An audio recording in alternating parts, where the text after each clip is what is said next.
로마서 5장 1절에서 11절의 말씀 같이 교독하시겠습니다. 로마서 5장 1절에서 11절의 말씀입니다.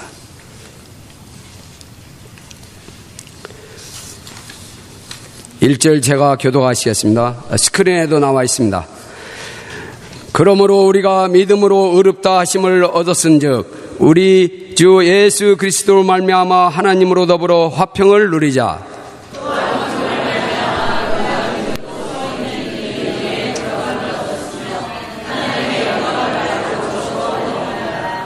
다만 이뿐 아니라 우리가 환난 중에도 즐거워하나니 이는 환난은 인내를,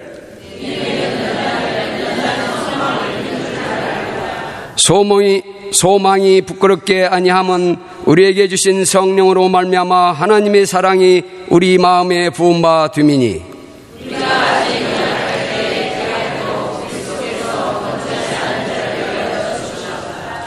의인을 위하여 죽은 자가 쉽지 않고 선인을 위하여 용감히 죽은 자가 혹 있거니와 우리의 죽으심으로 하나님께서 우리에게 대한 일하게 이 사랑을 확정하십니다. 그러면 이제 우리가 그 피를 인하여 의롭다 하심을 얻었은즉 더욱 그로 말미암아 진노하심에서 구원을 얻을 것이니, 우리 아서로 인쇄되었을 그 아들의 죽음으로 말미암아 하나님으로 더불어 확인되었습니다. 음악된 자로서는 더욱 그의 살아심을 인하여 구원을 얻을 수 있습니다. 다 같이 봉독하시겠습니다. 이뿐 아니라 이제 우리로 화목을 얻게 하신 우리 주 예수 그리스도로 말미암아 하나님 안에서 또한 즐거워하느니라. 아멘. 이 시간 노던 버지니아 은혜 공동체 교회에서 심호하시는 우리 안형준 목사님께서 나오셔서 설교하실 텐데 동부지역 가정교회를 또 대표로 섬기십니다. 할렐루야! 할렐루야! 고맙습니다. 여러분, 제가 그 운전을 좋아할까요? 싫어할까요? 어떻게 알았어요? 어떻게 알았어요? 제가 아직 운전을 되게 싫어합니다. 그래서 1시간만 가면 저는 롱 디스턴스예요. 근데 여기 이제 왕복 이제 하면은 이제 6시간, 또 여기 이제 64번, 95번 막히면 언제 갈지 몰라요. 근데 오면서 내가 여기를 왜 온다고 했을까? 후회가 막급하더라고요. 근데 제가 딱 예배실에 이렇게 들어와서 찬양단이 이렇게 찬양을 인도하는데 내 눈에서 눈물이 나오는 거야. 정말 예배가 이렇게 은혜스러웠냐? 예배가 살아있어요. 제가 여러분, 예배가 그러면 여러분이 살아있네 한번 해보세요. 예배가 살아있어요. 사실 성가대 오랜만에 제가 이렇게 들으면서 성가대가 솔직히 잘하는 건 아니에요. 근데 은혜스러워요. 나 이렇게 솔직히 그렇잖아요. 하다가 삑사리도 나고 좀 막 그래가지고. 그런데 성가대의 그 찬양하는 모든 모습 하나하나가 다 은혜스러워요. 정말 제가 솔직히 말하는데 오랜만에 은혜스러운 성가 들었어요. 하나님께 박수 한번 하겠습니다. 그래서 제가 여기까지 온 게 후회가 안 돼요. 그냥 벌써 피로가 다 풀렸어요. 너무너무 은혜스럽고 감사하고. 근데 온 이유가 두 가지인 것 같아요. 하나는 제가 황 목사님을 좋아해요.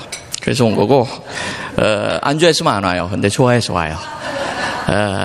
그 다음에 또 한 가지는 이 교회가 그래도 가정교회를 하기 때문에 제가 오는 겁니다.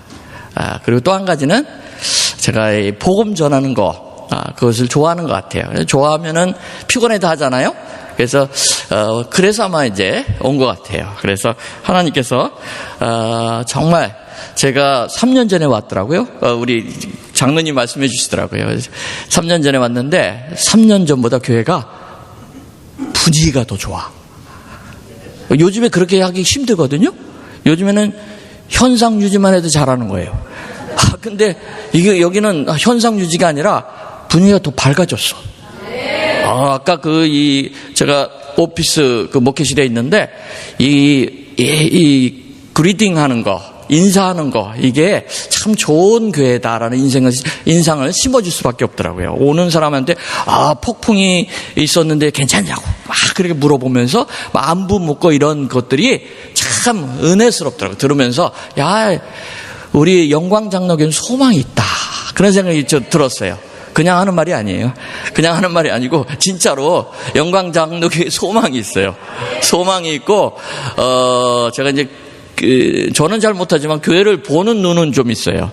그래서 이제 이렇게 다니다 보면은 여기 소망이 있구나, 이게 느껴졌어요. 그래서 정말 하나님께서 앞으로 우리 영광장로교에 귀하게 쓰실 것 같다는 그런 마음이 들었습니다. 너무 감사하고 기도하고 시작하겠습니다. 하나님 참 고맙습니다.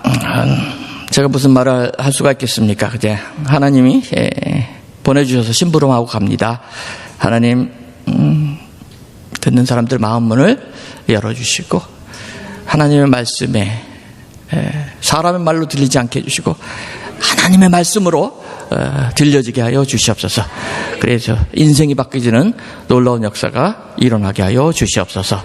예수님의 이름으로 기도했습니다. 아멘. 여러분, 그 신념과 믿음의 차이를 아십니까? 신념과 믿음의 차이를 아십니까? 신념은 세상으로부터 오는 거예요. 그게 세상의 영향을 통해서 오는 거예요. 그래서 신념의 주체는 누구냐면은 나예요, 나. 근데 믿음은 하나님으로부터 옵니다. 위로부터 옵니다. 그래서 믿음의 주체는 내가 아니고 하나님이에요. 주체가 하나님이에요. 그래서 이게 굉장히 달라요. 여러분, 신념이 강하면 이 세상에서 성공할 수 있을까요, 없을까요? 있어요. 예, 성공할 확률이 굉장히 높아요. 신념이 강하면 강할수록 이 세상에서 성공할 확률이 높습니다. 그런데 다시 물어보는데, 신념이 강한 사람이 행복합니까? 꼭 그런 것만은 아니에요. 꼭 그런 것만은 아닙니다. 그렇다면 믿음이 강한 사람은 어떨까요? 믿음이 강한 사람은 행복할까요? 정말 믿음이 있는 사람은 행복하게 살 수밖에 없어요. 정말 믿음이 있는 사람은 이 세상에서도 행복하게 살 수밖에 없어요. 그래서 원하기는 믿음으로 여러분들이 인생을 좀 행복하게 사시기를 주님의 이름으로 소원합니다. 여러분, 우리의 인간의 상태가 어떠했습니까? 본래 우리의 인간은 아무 소망이 없는 그런 깜깜한 속에서 살았던 사람들입니다. 그래서 성경은 그것을 죽은 상태, 죄와 허물로 죽었던 이라고 표현을 하고 있습니다. 그런데 이때 한 줄기 빛이 등장하게 됩니다. 그 빛이 바로 예수 그리스도입니다. 예수 그리스도가 어둠컴컴한 곳에 빛으로 오셨습니다. 그것을 하나님의 의라고 성경은 표현하고 있습니다. 그래서 하나님의 의가 비추기 시작했습니다. 그 하나님의 의가 바로 예수 그리스도다라고 성경은 말씀하고 있습니다. 그래서 그 예수 그리스도께서 우리로 해요 십자가에 달려 돌아가시고 사흘 만에 부활하심으로써 그분을 믿는 우리 모두가 다 믿음이 있는 자다라고 성경은 말씀하고 있습니다. 예수님을 믿고 그분을 나의 삶의 구주로 모신 모든 사람들을, 그런 사람들을 의롭다 칭하여 주셨습니다. 신학적인 용어는 이게 justification, 그래서 바로 칭의라는 말을 씁니다. 여러분, 그렇다면 우리가 믿음으로 이제 구원을 받았습니다. 그렇다면 그 믿음의 결과가 무엇일까요? 우리가 다 믿음으로 구원을 받았는데 그렇다면 그 믿음의 결과가 뭘까요? 오늘 본문이 그것을 말씀해 주고 있습니다. 그래서 그 믿음의 결과를 우리 같이 보도록 하겠습니다. 로마서 5장 1절. 그러므로 우리는, 제가 요거는 표준 세번역으로 읽어드리겠습니다. 그러므로 우리는 믿음으로 의롭다 하심을 받았으므로 우리 주 예수 그리스도로 말미암아 하나님과 더불어 평화를 누리고 있습니다. 믿음으로 의롭다 칭함받은 사람이 가장 먼저 나타나는 특징이 있는데 그게 뭐냐면 평화예요. 평화. 그러니까 믿음으로 구원받은 사람의 특징이 뭐냐면은 평화예요. 항상 그래서 그 사람을 보면 평화예요. 사실 죄인은 하나님께 반역한 자로서 하나님과 원수되었고 사실은 진노의 대상이었습니다. 그러나 믿음으로 의롭다함을 얻은 자는 더 이상 하나님과 원수가 아니라 화평의 관계가 맺어졌다라고 말씀하고 있습니다. 그래서 로마서 4장 6절에 보시면은 일할 것이 없이 하나님께 의롭다고 여김을 받은 자가 행복한 자다라고 말씀을 하고 있습니다. 다시 말씀드리면 나는 한 게 아무것도 없는데 하나님께서 의로운 자라고 칭함해준 칭함받은 사람들은 이 세상에서 가장 행복한 사람들이라 라는 그런 말씀이에요. 그래서 이 말은 뭐냐면 아직은 내가 온전한 상태에 있지는 않는데 하나님께서 너는 온전하다라고 칭해주는 거예요. 이게 어마어마한 축복이라는 거예요. 이게 이런 칭호를 받은 사람이 이 세상에서 가장 행복한 사람이라는 거예요. 그러니까 이 칭의라는 말은 죄인이었던 인간이 당장에 본질적으로 의인이 되는 것은 아니에요. 그러나 법적으로는 이제는 죄 없는 자다라고 인정해 주는 거예요. 이게 바로 칭의입니다. 하나님께서 우리를 이제는 법적으로 너희는 이제 의롭다라고 이렇게 인정해 주는 겁니다. 이것이 바로 구원의 첫 단계라는 것입니다. 이것은 우리의 죄가 여전히 있음에도 불구하고 하나님께서 이제는 우리를 보는 것이 아니라 하나밖에 없는 독생자 예수 그리스도를 보시는 거예요. 하나밖에 없는 독생자 예수 그리스도가 십자가에서 흘려주신 그 피를 보는 거예요. 그래서 우리를 이제는 깨끗하다, 너희는 거룩하다라고 불려주시고 하는 것이죠. 이것이 바로 예수 그리스도의 보혈의 능력입니다. 그래서 예수 그리스도의 보혈에는 능력이 있는 거예요. 그래서 우리를 보실 때 예수님께서 우리를 보는 게 아니라 예수님께서 십자가에 달려있을 때 그 흘려주셨던 그 피를 보시는 거예요. 그래서 너 거룩하다라고 인정해 주시는 거예요. 그래서 이제는 우리를 하나님께서 더 이상 원수로 보시는 것이 아니에요. 우리에게 이제는 그래서 평화가 찾아온 거예요. 그래서 예수 믿는 사람에게는 다 평화가 있는 거예요. 다른 거예요. 그래서 지난번에 우리가 4월 27일 날 남북이 사실은 휴전해서 사실상 종전이 이제 된 것이죠. 물론 앞으로 또 어떻게 변할지는 모르지만은 더 이상 이제는 원수가 아니라 이제 서로 포옹하면서 하나 되자 그러면서 이제 하여튼 어떤 그 평화가 찾아오기를 시작을 한 것이죠. 마찬가지로 우리가 하나님께서 우리를 더 이상 원수로 보시는 것이 아니라 이제는 너와 나는 한편이 되었다, 하나가 됐다라는 그런 말씀을 우리들에게 하시는 거예요. 그러니까 하나님의 평화를 이제 우리 믿는 사람들이 누릴 수 있는 그러한 특권을 하나님께서 우리에게 주신 것이에요. 그래서 아까도 말씀드렸지만 예수 믿는 사람들의 가장 큰 특징은 평화예요. 그래서 언제 어느 때든지 우리는 내 마음이 평안하다 이런 고백을 해야 돼요. 어떤 환난이나 핍박이나 어려움이 와도 나는 평안해. 왜? 하나님께서 우리를 평화의 관계로 맺어주셨기 때문에 이미 우리는 평안해졌어요. 그래서 나는 평안해 라고 우리는 외칠 수 있어야 한다는 것입니다. 그래서 여러분들은 다시 한번 여쭤볼게요. 지금 신앙생활을 하면서 여러분들은 정말 평안이 있어요? 예, 그 평안이 있어야 돼요. 계속해서 그 평안이 끊이지 않아야 돼요. 혹시 여러분들 가운데 자꾸만 어떤 그 죄책감에 시달리는 분이 있습니까? 이것은 죄책감은 하나님이 주는 것이 아니라 사탄이 주는 거예요. 그래서 계속해서 죄책감을 심어줍니다. 그럴 때 어떻게 해야 되냐면 여러분들은 하나님께로 나오셔야 돼요. 죄책감에서 빠져나요. 왜냐하면 참 평화는 하나님 안에만 있어요. 참 평화는 하나님 안에 있어요. 그래서 어거스틴이 말하기를 뭐라고 했냐면 하나님께서 우리를 창조하셨기 때문에 우리가 하나님께로 돌아오기까지는 하나님께로 돌아오기 전까지는 마음에 안식이 없다고 그랬어요. 하나님께로 돌아와야지만 그때서부터 마음에 안식이 있고 그때서부터 마음에 평안이 있다고 이야기를 하는 것입니다. 그렇습니다. 하나님 안에만 참 안식이 있습니다. 하나님 안에만 참 평안이 있습니다. 우리 한번 따라하겠습니다. 하나님 안에만 참 평안이 있습니다. 그래서 여러분들 다른 곳에서 참 평안을 찾으려고 하지도 마시고 다른 곳에서 참 안식을 찾으려고 하지 마세요. 다 가짜예요. 세상이 주는 평안, 세상이 주는 안전, 세상이 주는 이런 것들은 다 가짜예요. 그래서 거기에 속지 말아야 돼요. 그래서 우리는 하나님이 주시는 그 평안, 그것을 누리면서 살아야 돼요. 그래서 참 안식과 참 평안은 하나님 안에만 있습니다. 그래서 그 평안과 참 그 안식을 주님 안에서만 우리는 누려야 돼요. 두 번째, 믿음의 결과는 뭡니까? 2절 보겠습니다.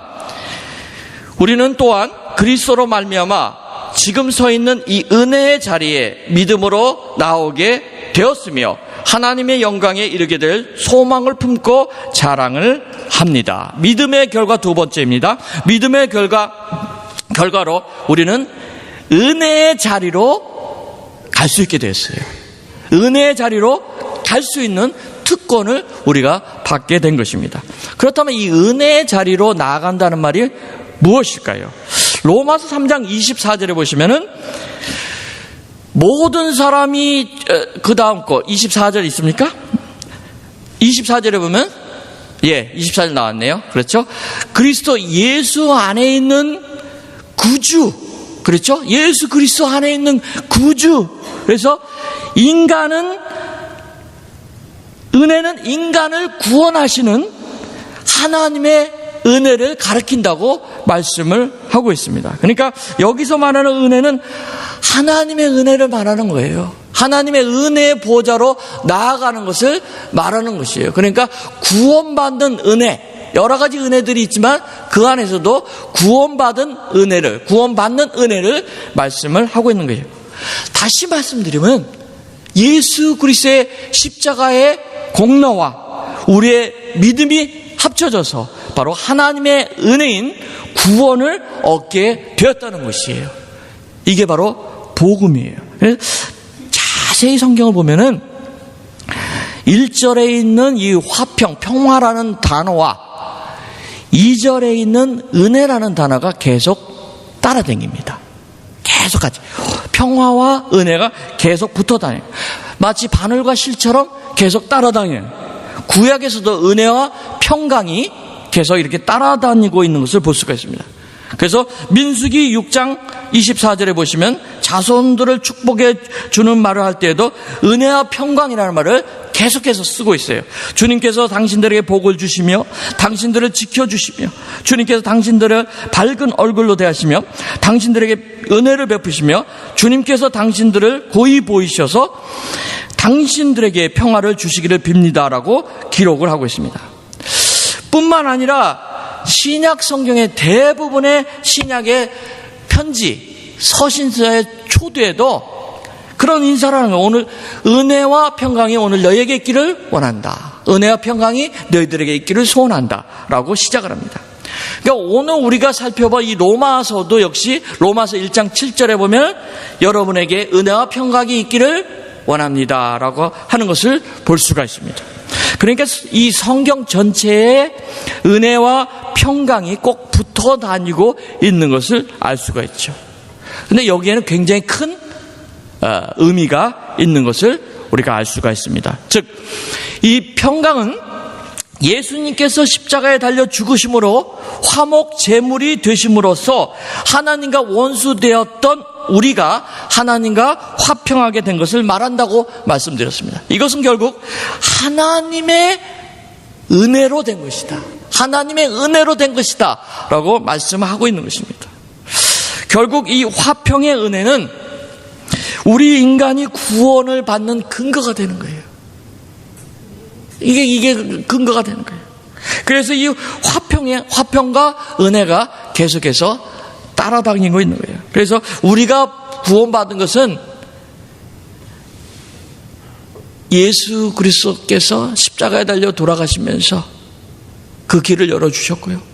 하나님께서 하나밖에 없는 독생자 예수 그리스도를 이 땅에 보내주신 그 은혜, 그것 때문에 우리가 지금 이 자리에 앉아 있을 있는 것입니다. 여러분, 내가 똑똑해서 되는 거 하나도 없어요. 내가 잘나서 되는 거 하나도 없어요. 내가 무엇을 했기 때문에 되는 거 하나도 없습니다. 전적으로 그리스도의 화평과 하나님의 은혜 때문에 우리가 이곳에 있는 줄 믿으시기를 바랍니다. 그래서 우리가 구원받은 거예요. 세 번째 믿음의 결과가 뭡니까? 2절을 다시 한번 보겠습니다. 우리는 또한 그리스도로 말미암아 지금 서 있는 이 은혜의 자리에 믿음으로 나오게 되었으며 하나님의 영광에 이르게 될 소망을 품고 자랑을 합니다.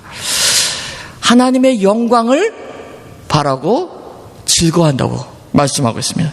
믿음의 결과로 아담의 타락으로 말미암아 상실된, 잃어버린 하나님의 영광을 다시 되찾게 되었다는 말씀입니다. 하나님의 영광을 회복받게 되었다는 말씀입니다. 사실 여러분, 이 아담의 불순종으로 말미암아 우리 인간에게는 하나님의 영광, 이것은 다른 말로 하면 하나님을 담기 위한 기본적인 틀, 그 하나님의 은혜를, 영광을 담기 위한 기본적인 틀이 망가져 버렸던 거예요.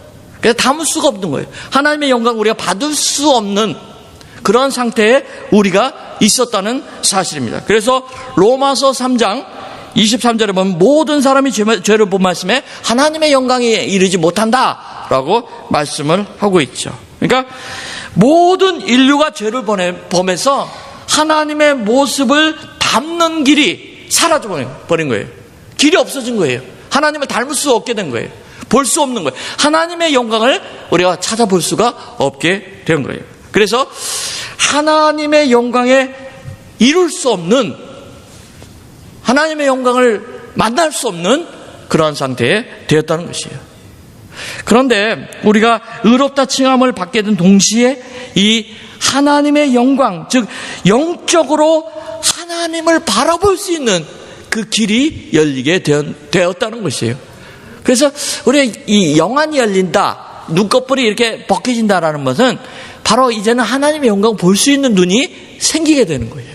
그래서 우리가 이 세상 사람과 다르게 살 수 있는 게 바로 여기예요. 이 세상 사람들, 이 세상에 보이는 것들만 볼 수가 있는 거예요. 그래서 우리가 다른 것은 영안이 열려지면서 하나님의 영광을 볼 수 있는 그 눈이 열리게 되었다는 것이에요. 그러니까 이 말은 뭐냐면 하나님을 닮을 수 있는 길이 열린 거예요.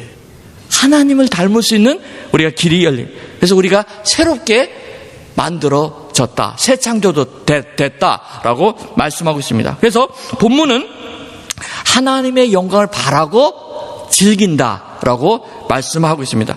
우리가 신앙생활을 하신 분들은, 우리 특별히 장로교에 있는 사람들은 다 이제 웨스트민스터 소요리 문답을 아실 것입니다. 그래서 제일 처음에 하는 질문이 뭐죠? 사람이 제일 되는 목적이 무엇입니까? 답이 뭐예요? 그렇죠. 하나님을 영원롭게 하고 영원토록 그를 즐기는 것이다. 그렇죠? 근데 영어로는 glorify him and enjoy him 이렇게 돼 있어요. glorify him and enjoy him 그렇게 돼 있습니다. 근데 많은 사람들이 두 번째 부분, 우리가 하나님을 즐겁게 해드린다라고 생각하는 거예요. 그게 아닙니다. enjoy him이에요. 그러니까 우리가 즐기는 거예요. 하나님을. 우리가 하나님을 인해서 기뻐하는 거예요.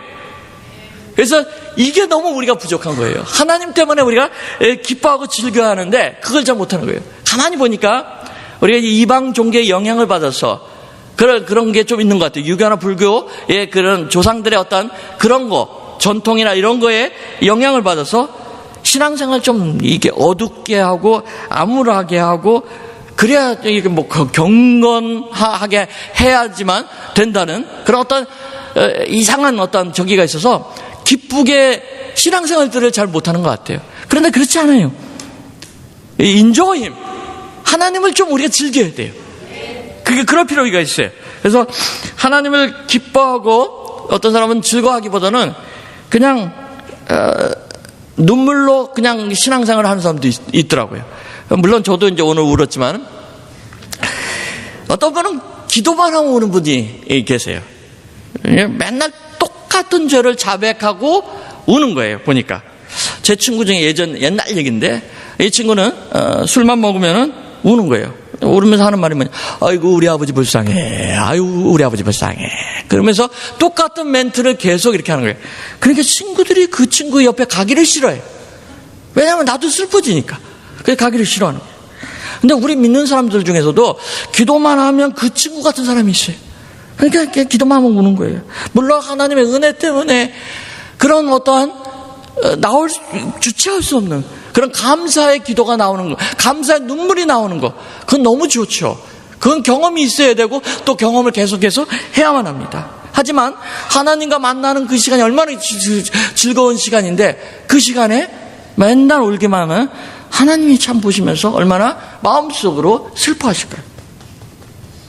그래서 우리는 하나님을 즐길 줄 알아야 돼요. 하나님을 좀 즐겨야 돼요. 인조임. 하나님을 하나님 보면서 너무 좋아해야 돼요. 그러니까 신앙생활은 좀 우리가 인조할 수 있어야 돼요. 인조를 해야 되고, 하나님을 좀 인조해야 되고요. 그리고 신앙생활을 기쁘게 할 수 있어야 돼요. 기뻐해야 돼요. 이게 굉장히 중요합니다. 그러니까 요즘에 이제 여기는 아직 좀 하지만 저희 지역 같은 경우는 이제 조금씩 이제 단풍이 들려고 그래요. 그러면 그 자연을 이렇게 보면서도 나의 인생도 이렇게 아름답게 물들이고 싶습니다. 뭐 이렇게 시도 좀 읽고, 이제 또 낙엽이 이렇게 떨어지면 마지막 잎새 그런 거 생각하면서 마지막 잎새 하나 떨어지는 그 순간을 바라보면서 나도 이렇게 인생을 아름답게 마무리하고 싶습니다. 그렇게 어떠한 그런 하나님께서 만들어주신 자연을 보면서도 우리가 정말 인조할 수 있어야 돼요. 맨날 다람쥐 쳇바퀴 도는 그런 어떠한 그런 식의 인생을 사는 게 아니라 한 번쯤은 자연을 이렇게 보면서 하나님 너무너무 감사합니다. 그러니까 하나님을 인조해야 하고 기뻐하고 할 수 있어야 되는 거예요. 이게 멋진 인생이에요. 신앙생활을 고리타분하게 하지 마세요. 재밌게 하시고 아주 인조해하면서 그렇게 하시기를 바랍니다. 그래서 여러분들 이번 주에 한 주간은 이렇게 좀 자연을 보면서 좀 인조해하세요. 하나님을 보면서 하나님 너무 좋아요. 그런 자꾸만 좋다, 하나님 너무 좋아요, 기뻐요, 이러한 말씀을 여러분의 입술을 통해서 계속하세요. 그러다 보면 나도 모르게 내가 기뻐져 있어요. 그래서 우울하고 암울하고 그렇게 신앙생활 하지 마시고 기쁘게 신앙생활을 하시기를 바랍니다. 다시 한번 2절의 말씀, 우리가 또한 그리스도로 말미암아 지금 서 있는 이 은혜의 자리에 믿음으로 나오게 되었으며 하나님의 영광에 일게 될 소망을 품고 자랑합니다. 이 멋진 구절 여러분들이 잊지 마시기 바랍니다. 그 다음 3절부터 보겠습니다. 그뿐 아니라 우리가 환난을 자랑합니다. 우리가 알기로 환난은 인내력을 낳고 인내력은 단련된 인격을 낳고 단련된 인격은 희망을 낳을 줄을 알고 있기 때문입니다. 이 희망은 우리를 실망시키지 않습니다. 하나님께서 우리에게 주신 성령을 통하여 그의 사랑을 우리 마음속에 부어주셨기 때문입니다. 환난을 자랑하라고 되어 있어요. 환난을 자랑합니다.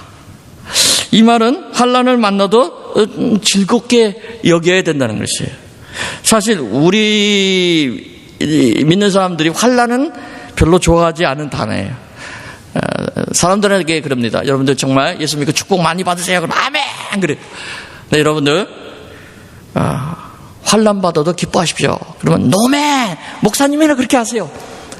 그런 경우가 많이 있어요. 사실 저도 환난 받는 게 좋겠습니까? 그러니까 환난이라는 단어 자체도 그렇게 좋아하지 않았습니다. 그런데 여기서 이제 그 환난의 의미를 좀 깨닫고 난 다음에 이게 좀 제가 달라졌습니다. 이래서 환난 받아도 기뻐하라라는 말씀하셨구나 하는 것을 느끼게 되었습니다. 여기서 환난을 자랑한다라는 그 말은 단순히 모든 환경을 그냥 좋게만 보아라라는 뜻은 아닙니다. 그러니까 단순히 어떤 낙관적으로 살고 긍정적으로 인생을 살아라라는 말씀은 아닙니다. 이 말씀은 아까 얘기한 하나님의 영광, 즉 하나님의 형상을 담기 위해서는 때로는 어려움도 겪어야 되고 때로는 고난도 받아야 되고 때로는 연단도 받아야 한다는 것이에요.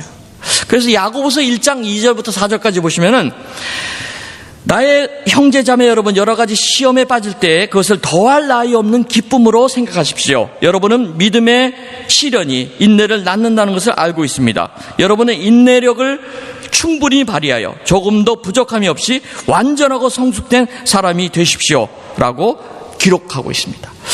여기서 말하는 환난은 어떤 육체적이나 물질적이나 명예적인 것만을 말하는 것이 아닙니다. 오히려 이 영적인 것들을 포함하고 있어요. 이게 다 영적인 것들과 연결이 되어 있는 것을 볼 수가 있습니다. 그래서 영적인 시련, 영적인 연단이라는 것을 알 수가 있습니다. 그래서 이 환난 역시 우리가 자라가게 하는데 도움이 된다는 거예요. 우리가 신앙적으로 자라가게 하는데 분명한 도움이 있다는 것이에요. 그래서 하나님께서 그 시련을 허락을 하신 것이에요. 그래서 베드로전서 4장 12절과 13절에 보시면 사랑하는 여러분을 시험하려고 시련의 불길이 여러분 가운데 일어나더라도 무슨 이상한 일이나 이 일이 생긴 것처럼 놀라지 마십시오. 그만큼 여러분은 그리스도의 고난에 동참하는 것이니 기뻐하십시오. 그러면 그의 영광이 나타날 때 여러분은 또한 기뻐하며 즐거워하게 될 것입니다 라고 말씀하고 있습니다.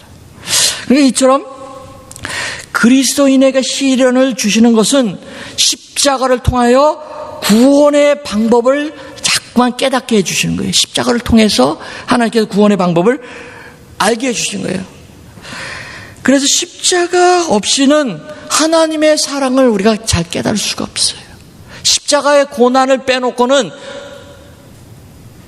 우리가 하나님을 잘 믿을 수가 없어요. 신앙의 성장이 될 수가 없어요. 그래서 하나님께서는 십자가의 고난을 우리에게도 허락해 주시는 거예요. 그러면서 하시는 말씀이 그 환난 중에서도 기뻐하라는 것이에요.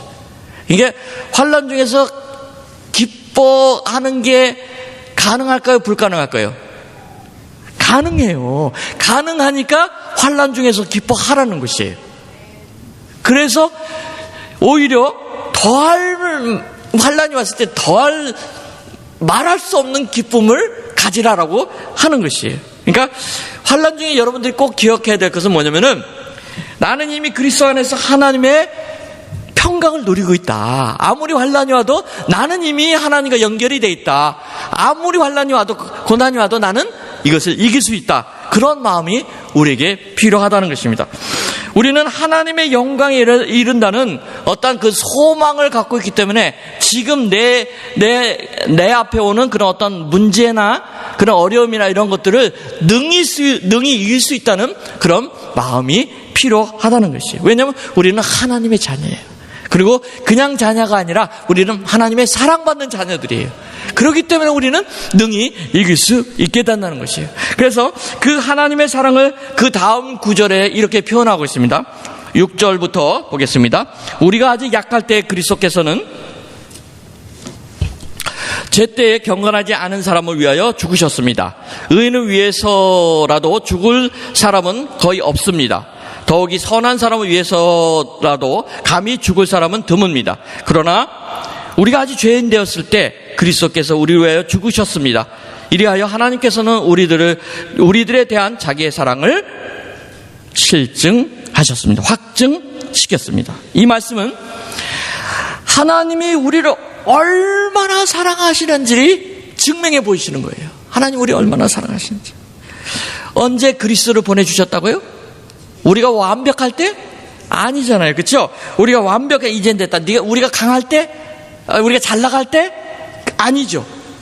언제라고요? 다시 한번 6절을 보시면 우리가 아직 그렇죠. 우리가 아직 약할 때, 또 경건치 아니할 때, 또 8절에 보면 우리가 아직 죄인 되었을 때라고 되어 있습니다.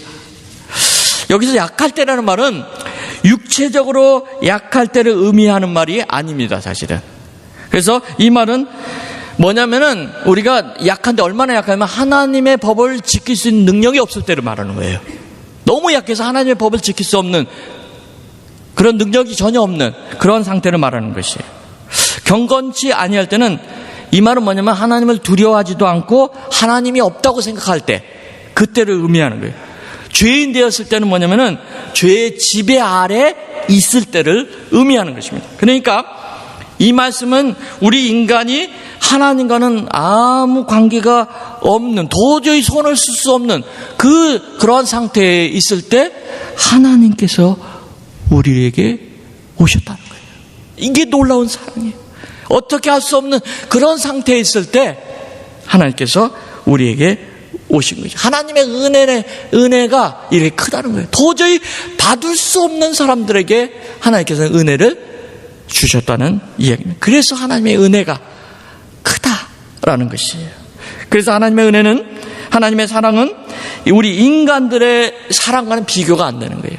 비교할 수가 없어요. 그럼 우리는 이제 앞으로 무엇을 해야만 합니까?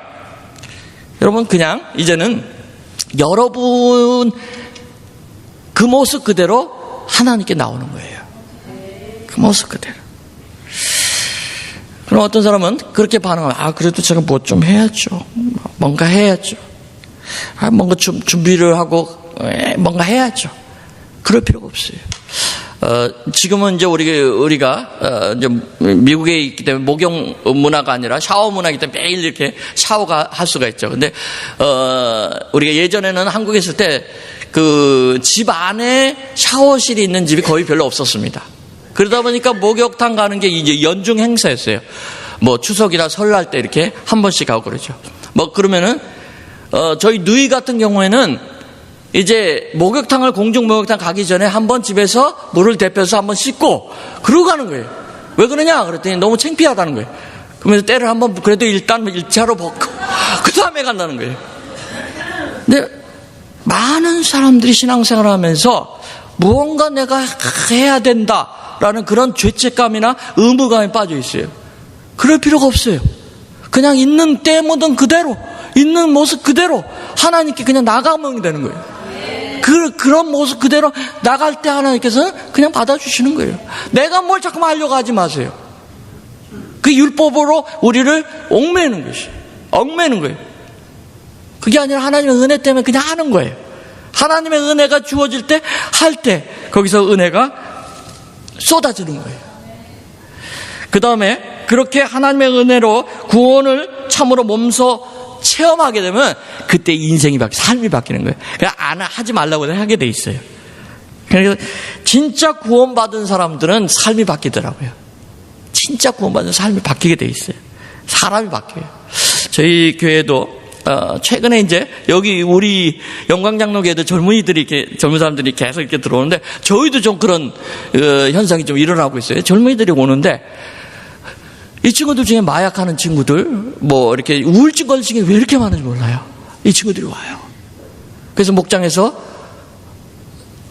이제 교회로 와서 예수 믿고 세례를 받고 이 청년들이 변하는 거예요. 청년들이 변하니까 그 마약했던 친구들이 이 마약을 끊는 거예요.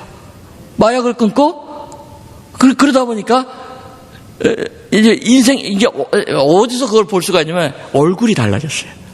얼굴이 달라지고 이게 막 얼굴이 막 빛나는 거예요. 빛나는 거예요.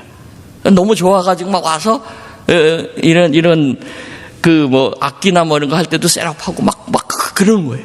그러다 보니까 이제 그런 친구를 보고 또 딴 친구들이 오게 되고, 그래서 저희는 하여간 우울증, 뭐 마약, 뭐 이렇게 그런 친구들이 이렇게 오는 거예요. 그러면서 인생에 어떠한 그 변화가 실제로 일어나고 있어요. 중요한 건 뭐냐면 여러분이 있는 모습 그대로 주님께로 나오는 거예요. 그러면 하나님께 받아주시는 거예요. 뭐 하려고 하지 마세요. 그 다음에 9절부터 10절까지 보시면은, 그러므로 지금 우리가 그리스도의 피로 의롭게 되었으니 그리스도로 말미암아 하나님의 진노에서 구원을 얻으리라는 것은 더욱 확실합니다. 우리가 하나님의 원수일 때도 하나님의 아들의 죽으심으로 말미암아 하나님과 화해하게 되었다면 화해한 우리가 하나님의 생명으로 구원을 얻으리라는 것은 더욱더 확실한 일입니다. 이 말씀은 예수 그리스도께서 십자가에 흘리신 그 피로 인해서 하나님과 우리 인간이 화목이 되었다는 그런 말이죠. 즉 예수 그리스도의 피가 믿음과 구원의 바로 근거가 되는 거예요. 예수 그리스도 피 때문에 그렇게 되었다는 거예요. 다른 게 아니라 예수 그리스도의 피 때문에 그렇게 되었다는 것이죠. 그래서 궁극적으로는 마지막 날에 그리스도의 부활에 우리가 동참하게 되고 하나님과 함께 영원히 살게 된다라는 약속의 말씀이 바로 오늘 본문의 말씀입니다. 이것이 바로 복음이에요. 이것이 바로 복음의 핵심이 되는 거예요. 그럼 이제 마지막으로, 그렇다면 우리가 이제는 어떻게 하면 됩니까? 우리 할 일이 뭡니까? 11절. 그뿐 아니라 우리는 또한 우리 주 예수 그리스도로 말미암아 하나님을 자랑합니다. 우리는 지금 그로 말미암아 하나님과 화해를 하게 된 것입니다. 그러니까 우리가 할 일은 뭐라고요? 자랑하는 거예요. 자랑. 누구를 자랑해요? 하나님을 자랑하는 거예요. 예수님 자랑하는 거예요. 우리의 삶이 이제는 예수님 자랑하고 하나님 자랑하는 거예요. 그게 이제 우리가 할 일이에요. 딴 거 하는 것이 아니라 하나님 자랑하는 거예요. 그러니까 사실 바울은 예수 믿기 전에 아주 신념이 강한 사람이었어요. 그러니까 인간적으로도 굉장히 잘 나가던, 뭐 지금으로 얘기하면 정말 장관이나 국회의원급의 그런 사람이었죠. 그렇지만 그의 인생이 그렇게 행복한 인생은 아니었어요. 예수님을 만나기 전까지는 행복한 인생이 아니었어요. 성경을 보시면 예수 믿는 사람 잡아 죽일 때 그저 옷이나 지키는 그런 찌질한 인생을 살았어요. 그런데 그날도 예수 믿는 사람 잡아 죽이려고 이제 가는 도중에 다마스커스에서 예수님을 만난 거예요. 그러면서 예수님 만나면서 인생이 바뀌게 된 거예요. 그 예수님 만나면서 인생이 정말 행복을 찾게 되고 정말 두려움 없는 그런 인생을 살게 된 것이에요. 그 당시에 여러분, 바울보다 더 행복한 인생을 산 사람이 있었을 것 같아요? 그렇지 않은 것 같아요. 그 당시에 대부분 사람들이 한 나라도 가보지 못한 사람들이 대부분이었는데, 이 사도 바울은 예수님을 만나고 난 다음에 거의 지금으로 말하면 세계 여행을 3번이나 다녀온 사람이에요. 그런 사람이 어디 있겠습니까? 그래서 그는 내가 아무것도 없지만은 나는 다 가진 사람이다. 그리고 내가 지금까지 했던, 예수님 없이 했던 그런 모든 것들은 배설물로 여겼다. 똥으로 여겼다. 그 말이에요. 쉽게 얘기하면. 아무것도 아닌 것으로 여기고. 왜냐하면 바울은 하나님을 체험했기 때문에 그래요. 하나님을 체험하니까 다른 것은 내 눈에 들어오지 않는 거예요. 그래서 우리에게 중요한 것은 하나님을 체험하는 거예요. 오늘 여러분들 여기에 왜 오셨어요? 하나님 체험하기 위해서 온 거예요. 예배를 통해서 하나님 체험하는 거예요. 그냥 주일이 되었다고 그냥 오는 것이 아니라 이 예배를 통해서 하나님을 체험해야 돼요. 하나님을 체험하지 않으면 온 이유가 없는 거예요. 그래서 하나님을 체험해야 돼요. 그러니까 하나님의 은혜를 진정으로 체험한 사람은 이 다른 것들이 다 하찮하게 보여요. 별거 아닌 것처럼 보여요. 그러니까 이 차원이 다른 인생을 사는 거예요. 세상 사람들은 아까도 얘기했지만 보이는 것만 보여요. 근데 우리는 세상 사람들이 보지 못하는 것들을 보고 살 수 있는 그런 엄청난 은혜의 사람들이 됐다는 거예요. 이거 특권이에요. 예수 믿는 사람. 이것은 바로 하나님을 체험한 사람만 할 수 있는 거예요. 하나님을 체험하지 않으면 볼 수 없어요. 교회만 그냥 다닌다고 볼 수 있는 게 아니라 하나님을 체험할 때 보이는 거예요. 그래서 정말 이왕에 신앙생활하는 거 나도 좀 하나님을 체험하겠다. 그래서 사람들이 볼 수 없는 것을 나도 좀 보고 살아야겠다. 그런 어떠한 의지적인 결단이 좀 있어야 된다는 것이에요. 그렇다면 하나님을 자랑할 수 있는 좀 근거가 좀 있어야 되겠죠. 그러니까 이게 다른 근거가 아니라 참 이 은혜를 체험해야 돼요. 그게 근거가 돼야 돼요. 그래서 은혜를 빼놓고는 내 인생을 설명할 수가 없습니다. 라는 그런 어떤 것들이 있어요. 이게 체험한 사람만이 가질 수 있는 거예요. 그래서 여러분들 이번에 태풍이 와서 그런 얘기를 하면서 우리 장로님 또 그런 말씀 하시더라고요. 아, 태풍이 와서 어제까지 막 불도 안 들어오고 그래서 예배를 어떻게 들을 수 있을까 없을까? 근데 목사님, 하나님의 은혜입니다. 다 그러더라고요. 하나님의 은혜죠, 정말. 하나님의 은혜로 이렇게 해주시는. 그러니까 모든 것을 볼 때 정말 하나님의 은혜로 생각해야 돼요. 하나님의 은혜로 생각하고 정말 이 모든 것들이 정말 하나님의 은혜 때문에 됐구나. 그런 마음이 있어야 돼요. 그러니까 화목을 얻게 해주신 예수 그리스도 때문입니다 라고 고백할 수 있어야 되고, 예수님 때문에 내 인생에 화목이 생겼고요, 예수님 때문에 내 인생에 기쁨이 생겼고요, 예수님 때문에 내 인생에 평강이 생겼습니다 라는 그런 고백을 해야 된다는 것이에요. 그래서 아까도 얘기했지만 이제부터 어떻게 살아야 된다고요? 예수님 자랑하면서 살아야 돼요, 여러분. 그게 이제 예수님 자랑이 여러분들이 싫어하는 단어 전도예요. 전도하면 자꾸 부담스럽죠? 그러니까 전도라는 말보다 그냥 이제 예수님 자랑한다고 해야 돼요. 예수님 자랑해요. 근데 예수님 자랑하려면은 여러분의 얼굴이 광채가 나야 돼요. 광채. 그래야지만 이게 전도가 돼요. 예수님은 자랑이 돼요. 여러분 제 얼굴에 광채가 나죠? 이쪽 만나고 이쪽 안 나요? 이 광채가 나야 돼요. 그러니까 이 예수님 믿는 사람은 이 얼굴이 달라야 돼요. 예, 광채가 나야지 사람들이 호감을 갖게 돼 있어요. 지금은 뭐 예수 믿어갖고 잘 안 돼요. 그래서 얼굴에 광채가 나서 목장에 밥 한번 먹으러 와요. 그러면 거기서 저 사람 우리하고 다르네. 그러면서 오게 되는 거예요. 그러면 거기서 이제 예수님 자랑을 하는 거죠. 다른 자랑하는 게 아니라 예수님 자랑하는 거예요. 그래서 우리에게 필요한 것은 기쁘게 사는 거예요. 내가 기뻐야지 다른 사람들도 매력을 느낄 수가 있어요. 내가 즐거워야지 다른 사람도 매력을 느낄 수 있어요. 그래서 기쁘게 살아야 돼요. 여러분 지금 인상 쓰시는 분이 2분 계시는데 인상은 좀 펴세요. 여러분 교회는 분위기예요. 분위기가 좋아야 돼요. 그래서 한번 정말 한번 웃었으면 좋겠어요. 어떤 분이 자꾸만 저를 인상을 써가지고 제가 지금 부담스러운데 웃었으면 좋겠어요. 저를 똑같이 따라서 한번 웃어보시기 바랍니다. 같이 웃는 거예요.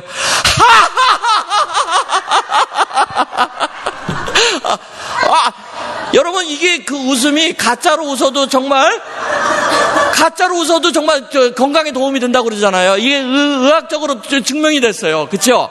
가짜로라도 한번 더 웃겠습니다. 이렇게 이제 교회에서 한번 크게 웃고 가야 돼요. 언제 웃겠어요, 여러분? 일주일 동안. 그래서 이렇게 한번 웃으시고, 그래서 영광 장로교회 정말 분위기 좋은 교회, 이 지역에서 가장 분위기 좋은 교회, 이 교회 가면 기쁠 수밖에 없다. 그런 어떤 그게 소문이 나야 돼요. 소문이 나면은 오게 돼 있습니다. 그래서 하나님 보내주세요. 그래서 그런 마음을 가지시고 좀 이제 부르셨는데 이제 부르셨어요. 그래서 예수 믿는 사람은 그래 인상 쓰면 안 됩니다. 절대 인상 쓰면 안 됩니다. 표정 관리 잘 하셔야 돼요. 부부 싸움을 하고 오더라도 표정 관리를 하셔야 돼요. 그건 집에서 하시고 오시면 표정 관리를 좀 잘 하셔야 됩니다. 그래서 예수 믿는 사람은 아주 멋져야 돼요. 매력이 있어야 됩니다. 그래서 이 눈에서 반짝반짝하고 썩은 동태 눈깔처럼 하지 마시고 이렇게 생동감인데 살아있는 눈을 보면 알아요. 저 사람이 살아있나 죽어있나 헬렐레 해가지고 이렇게 하지 마시고 눈에서 이렇게 광채가 좀 나야 돼요. 이 광선이 좀 쏘야 돼요. 그래서 무엇보다도 예수 믿는 사람은 기뻐야 됩니다. 그러니까 우리가 분명하게 기쁜 것이 있어야지 그 사람들이 오지. 뭘 보고 우리한테 오겠어요? 그렇죠? 그러니까 우리는 다른 게 있는데 이게 기쁜 거예요. 엄청 기뻐. 너무 기뻐갖고 어쩔 수 없는. 여러분 이게 제 기쁨이 느껴지세요? 저는 너무 기쁜 거예요. 이게 너무나 인생이 기쁘고 즐겁고 3시간 이렇게 운전하고 왔지만 이게 얼마나 좋은지 몰라요. 기뻐요. 정말 이게 정말 너무 좋아요. 이런 게 좀 필요한 거예요. 결론적으로 하면 신념은 우리를 결코 행복하게 만들지 않습니다. 근데 믿음은 우리를 진정으로 행복하게 해주세요. 그래서 위로부터 내려오는 그 하나님의 은혜, 위로부터 내려오는 하나님의 믿음을 꼭 붙잡으시고 이번 한 주간도 승리하시는 저와 여러분 모두가 되시기를 주님의 이름으로 소원합니다. 기도하겠습니다. 우리 한번 이 시간 기도하실 때 합심해서 한번 기도했으면 좋겠습니다. 그래서 기도할 때 내가 이제부터는 기쁨으로 살겠습니다. 예수님 자랑하면서 살겠습니다. 그러기 위해서는 내 인생이 좀 내가 먼저 행복해져야 되는데 이제 행복의 비결을 알았습니다. 행복의 비결은 신념이 아니고 나의 어떠한 열심이 아니라 하나님이라는 걸 깨달았습니다. 믿음이라는 것을 깨달았습니다. 그 믿음을 잡겠습니다. 위로부터 내리는 그 신령한 은혜를 붙잡겠습니다. 위로부터 내리는 신령한 믿음을 붙잡겠습니다. 그 믿음을 가지고 살겠습니다. 그래서 내 주위에 있는 사람이 나 때문에 복을 받게 되기를 원합니다. 내가 복의 통로가 되기를 원합니다. 그런 마음을 가지고 우리 이 시간 주여 한번 부르짖고 기도하도록 하겠습니다. 주여!